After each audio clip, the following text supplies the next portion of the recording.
Today, you are going to learn 30 phrasal verbs. Phrasal verbs are really useful, very common phrases in English, but they're also tricky to get right because they're a combination of a main verb and one or two prepositions. But if you can get them right, it is something that will help you speak much more clearly and precisely in the IELTS test. I'm going to show you the meanings of each of these phrasal verbs, along with some example sentences so you can see exactly how they're used in real-life contexts, and I'll also give you some guidance for pronouncing the phrasal verbs. I have also created a workbook to go with this video. The workbook contains all of the information from this video, plus extra example sentences, some of the most common mistakes that people make with these phrasal verbs, and also lots of practice exercises to help you learn these words.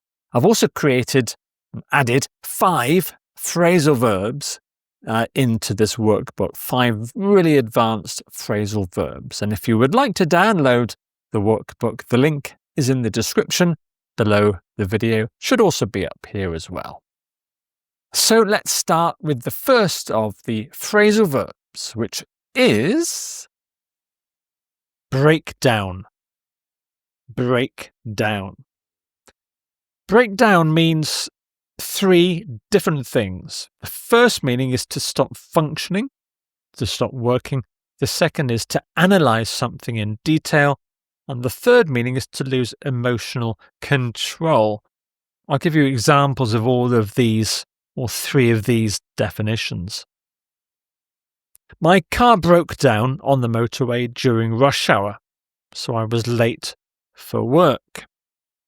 Here, broke down means to stop functioning, to stop working. So my car stopped functioning. It broke down.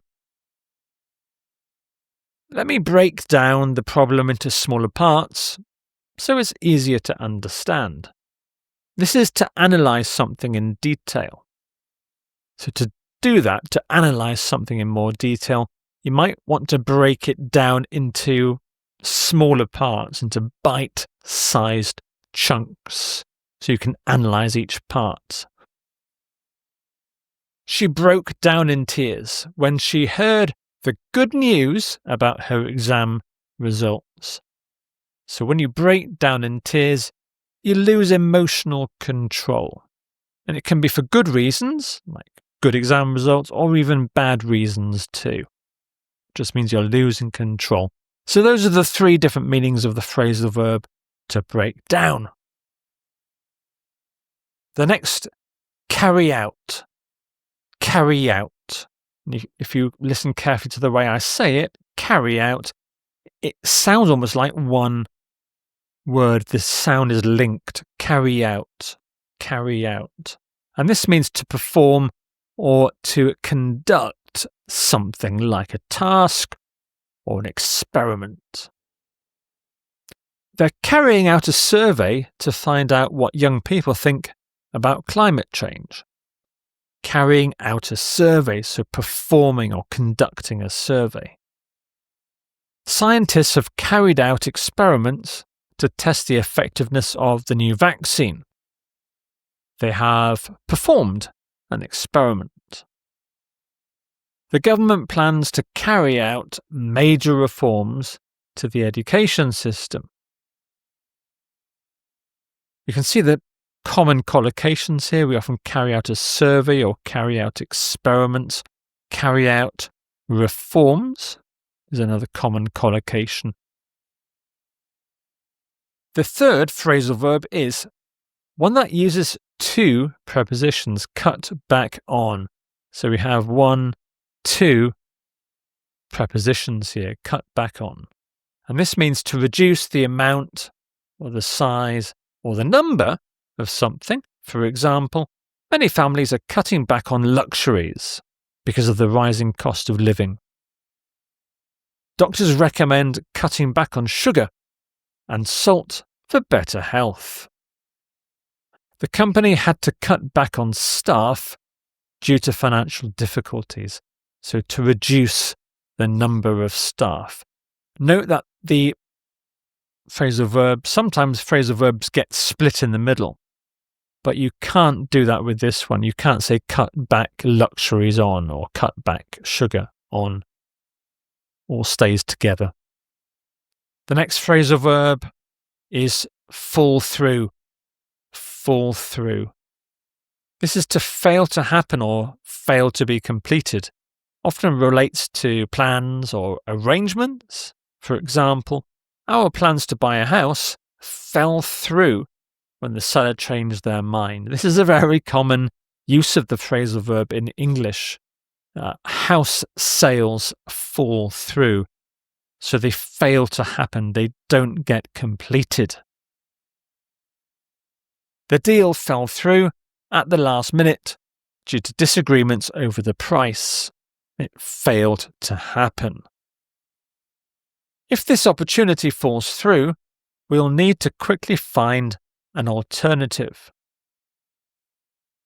And the next phrasal verb is bring up. Bring up.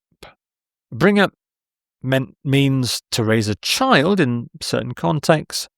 It can also mean to mention or to introduce a topic in conversation. For example, she was brought up in a small village by her grandparents. So this relates to the first of the meanings, to raise a child. She was raised up by her grandparents.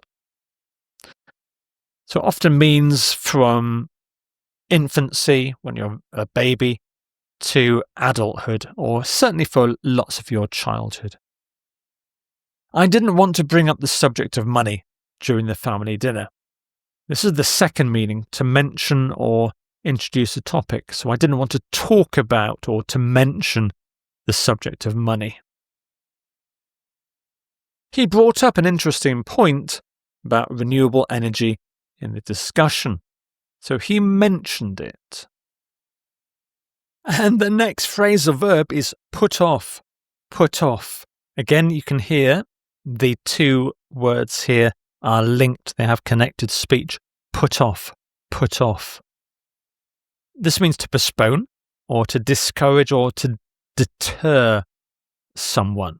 For example, we had to put off the meeting until next week because of a scheduling conflict. Put off the meeting means to postpone it until next week. So when you postpone or put something off, then you delay it until another time. You can have the word off after the object here. You can put the meeting off. We had to put the meeting off until next week, so that would be okay to do. Some phrasal verbs you can't do that, they're fixed. The smell of the factory put me off eating anything for hours. So this is to deter me from eating something. Put me off. It discouraged me from eating because of the nasty smell of the factory. And here you can see the object here is in the middle of the phrasal verb, put me off. You cannot say the smell of the factory put off me, however. You cannot say put off me or put off you. You can say put you off, put me off. Don't put off until tomorrow what you can do today. This is a sentence about not postponing what you can do today. The next phrasal verb is turn down. Turn down.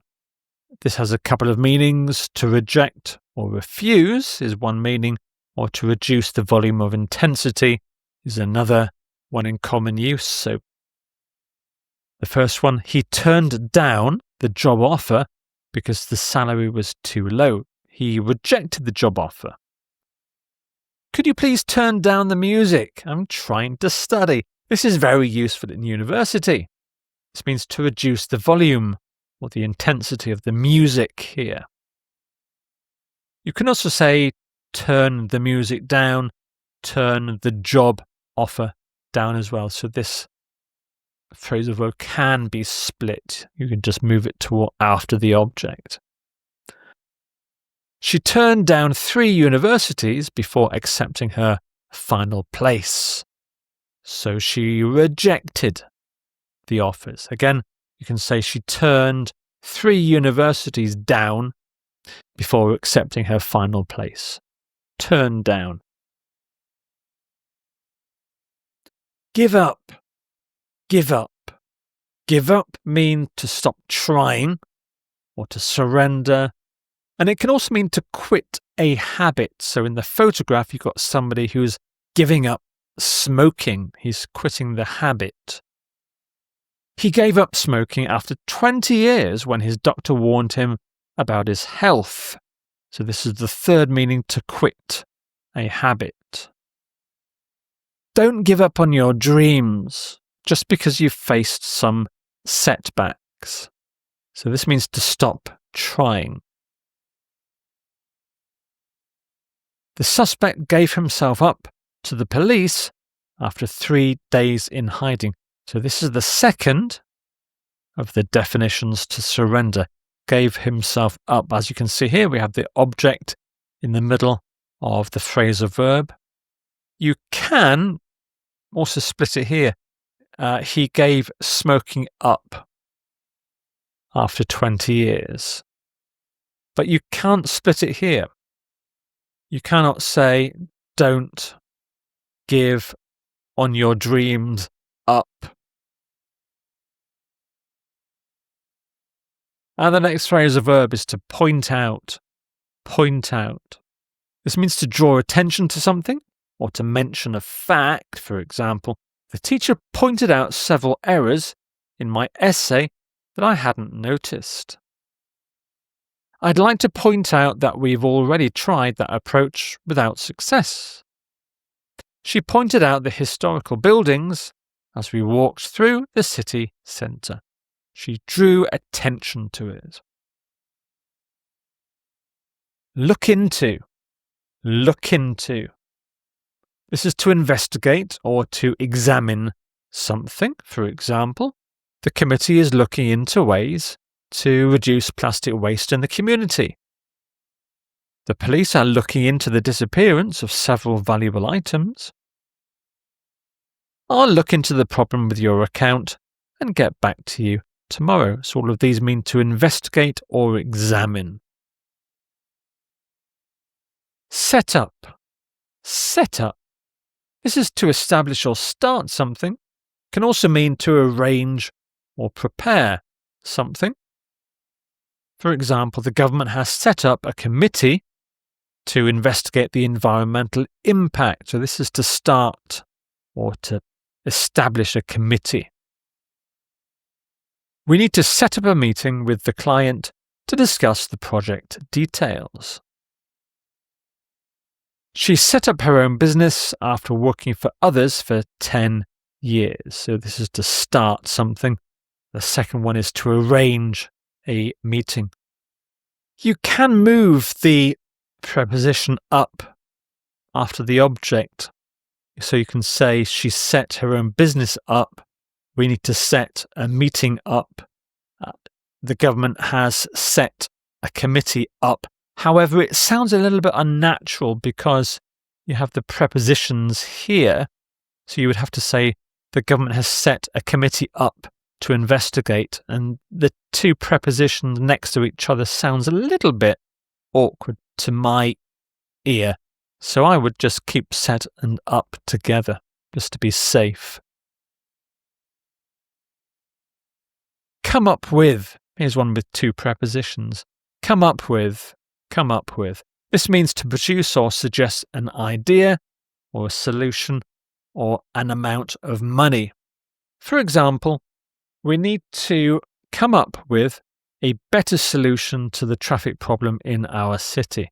We need to produce a better solution. The team came up with an innovative design that won the competition. He always comes up with creative excuses for being late to class, so he produces creative excuses. end up. End up. This means to finally reach a state or a place or an action after a series of events. For example, we got lost and ended up on the other side of the city from our hotel. We ended up on the other side. So this is after a series of events like walking around the city. If you don't study, you might end up failing the exam. She wanted to be a doctor, but ended up working in pharmaceutical research. That was the state she finally reached at the end of her studies. So this is the final state or place or action after some events. End up.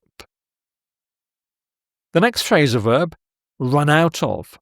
Run out of. So again, two prepositions here. This means to use up the entire supply of something. For example, we ran out of milk this morning, so I couldn't have my usual breakfast. Oh no, she used up the supply of milk. She had nothing left. The car ran out of fuel on the motorway, and we had to call for assistance. They ran out of time before they could complete the final section of the test. Ran out of time is a very common collocation, and you can run out of the different things like milk, fuel, energy. You can run out of energy if you have been doing lots of exercise, for example. The next phrasal verb, get away with. Get away with.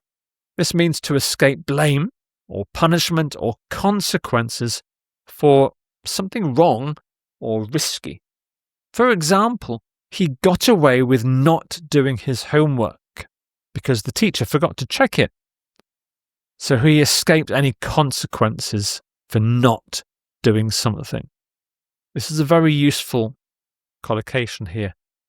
Got away with not doing something. You get away with not doing something. Companies shouldn't get away with polluting the environment without consequences. You might get away with not studying this time, but it's a risky approach. So again, we have this collocation, get away with not doing something. Not studying, get away with not eating, for example. And the next phrasal verb is go through. Go through. This has various meanings. It can mean to experience, to examine carefully, to use up. There are other meanings too, like you go through a door, if it's open, hopefully. She's going through a difficult time after losing her job last month, so she's experiencing a difficult time. Let's go through the report once more before submitting it. This is to examine carefully. Let's examine the report carefully. We went through our food supplies much faster than expected during the trip. So this means to use up our food supplies. Again, this phrasal verb is fixed. You cannot say she's going a difficult time through or let's go the report through. It's a fixed phrasal verb. So you never split it. You don't say we went our supplies through. It's always go and through together. Take after. Take after. This is to resemble or be similar to an older relative in appearance or character. For example, she takes after her mother in her artistic abilities and creativity. So if you have some kind of similarity to your mother or father or uncle or aunt, you can say that you take after them. You take after your mother. You take after your father. The twins don't take after each other at all in terms of personality, so they're not similar. I take after my grandfather in terms of being tall and having a good memory, so I'm similar in those respects to my grandfather. Again, this is a fixed phrase. You cannot say, I take my grandfather after. It has to be together. Here's the next phrasal verb. Put up with. Put up with. This is to tolerate or to endure something difficult or annoying. For example, I don't know how you put up with such long commutes to work every day. This might be you if you have long commutes. You can say, I don't know how I put up with long commutes. She won't put up with poor service in restaurants and always complains. So she finds it annoying and she won't put up with it. We had to put up with the noise from construction work for 3 months. So this is to endure something difficult. Put up with the noise. Make up. Make up. This has various meanings, including to invent a story or facts, to reconcile after an argument, or to constitute. Let's look at some examples of all three of those. Here's the first, to invent a story. The child made up an elaborate story about why he couldn't find his homework. So he invented a story. He made a story up. He made it up. They argued but made up before the end of the day. So that's to reconcile after an argument. They had an argument, but then they made up. Women make up about 60% of the students in the university language programs. So this is the third meaning, to constitute. Women constitute about 60% of the students. You can split the phrasal verb in this particular example. You can say the child made an elaborate story up about why he couldn't find his homework. But again, because there's a preposition here, it sounds a little bit unnatural to say up about. They argued but made up before. You have to have this together, I think, because it means to reconcile. And I would keep this one together as well. Women make up. Women make about. No, so that needs to be fixed together. Work out. Work out. Again, this has various meanings. 4 here. To exercise, to calculate, to resolve, and to develop successfully. I try to work out at the gym 3 times a week to stay fit. So this is to exercise. Let me work out the total cost of the project before we make a decision. This is to calculate. And everything worked out well in the end, despite the initial problems. This is the 4th meaning, to develop successfully. You can also work out problems. You can resolve problems. Work out. Cool off. Cool off. This means to cancel or abandon an event or an activity. The outdoor concert was called off due to heavy rain. It was cancelled or possibly abandoned.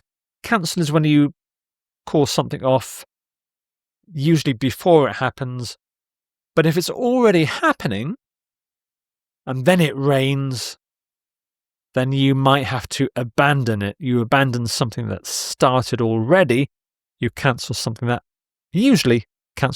hasn't started yet. They called off the search after the missing hiker was found safe. So the search was abandoned.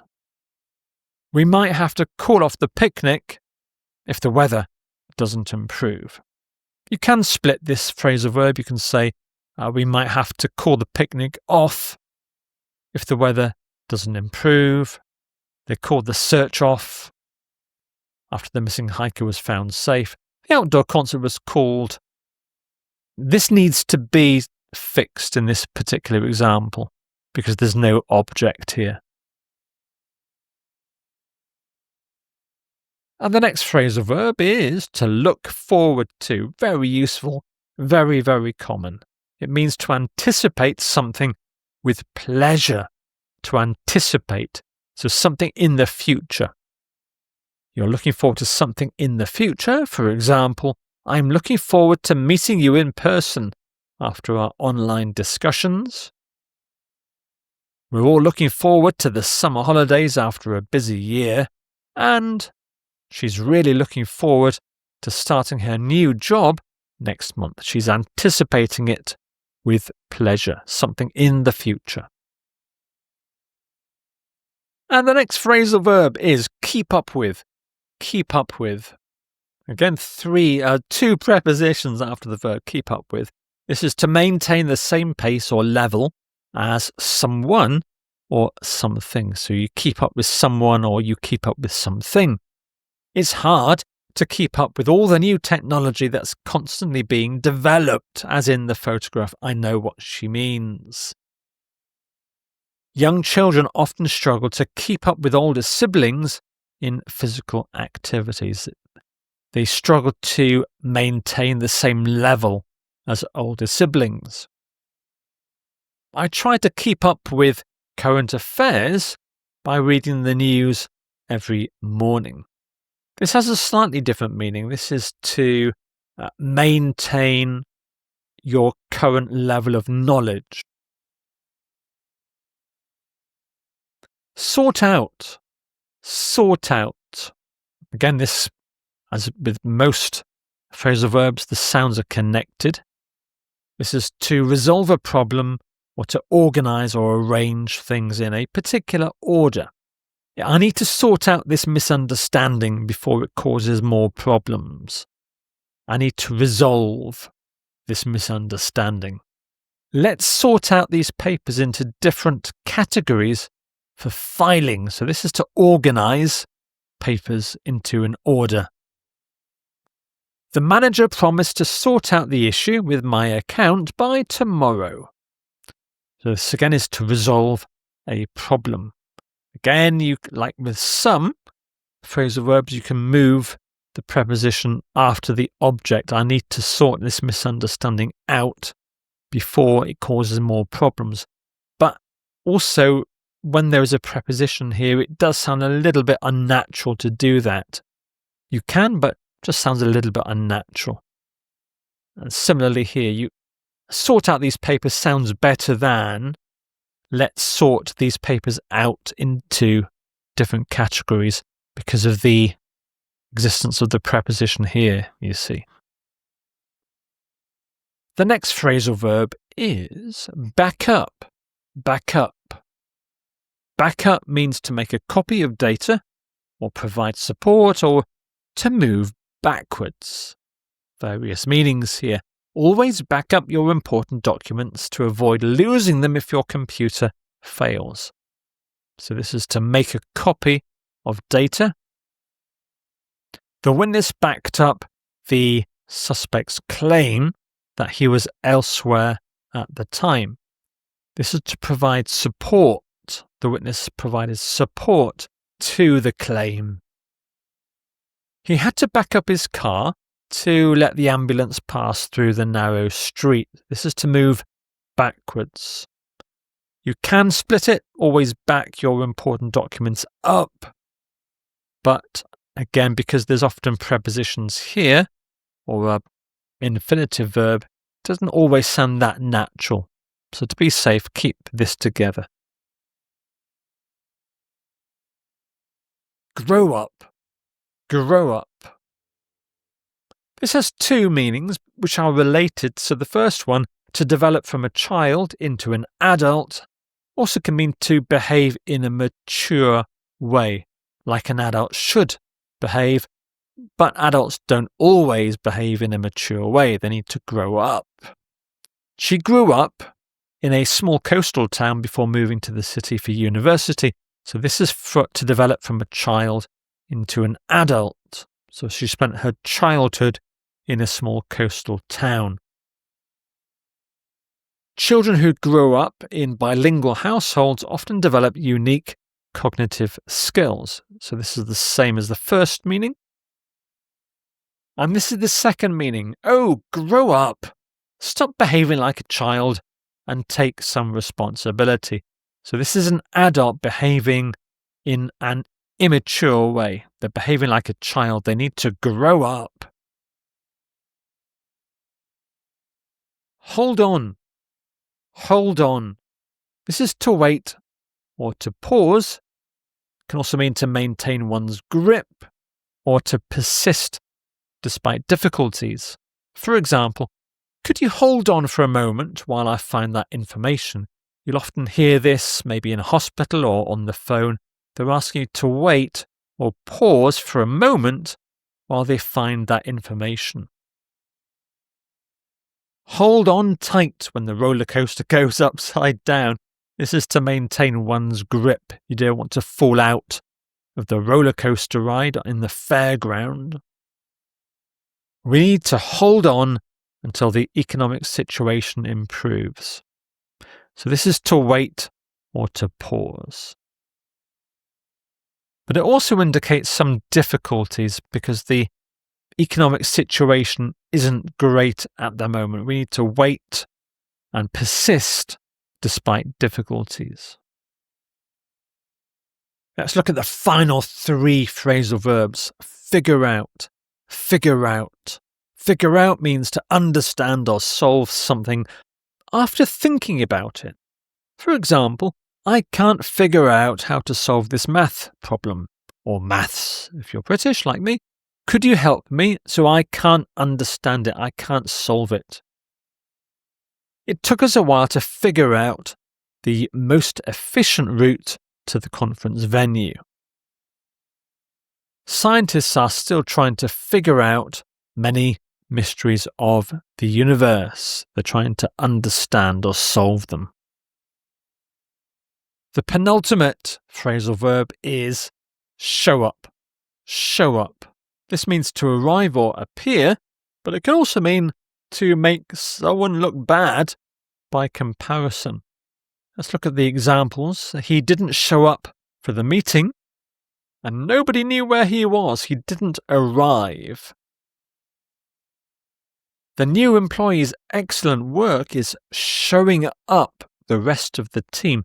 This is an example of the second meaning, to make someone look bad. He's making the rest of the team look bad because the new employee is so good. Over 100 people showed up for the protest. More than we expected. So more than 100 people appeared for the protest. And finally, wear off. Wear off. This is to gradually disappear or to gradually stop having an effect. Gradually is the key word to remember here. It's slow, a slow disappearance or stopping. The effects of the medication should wear off in a few hours. So the effects may be feeling tired. The effects of the medication should wear off. You'll feel more energetic in a few hours. My initial excitement about the new job has started to wear off. So my excitement has gradually disappeared. The novelty of living in a foreign country eventually wears off as you adjust. It gradually disappears. So thank you very much for watching. I hope you found that useful. And remember, if you would like to download the workbook, the link is in the description below the video. Thank you again for watching.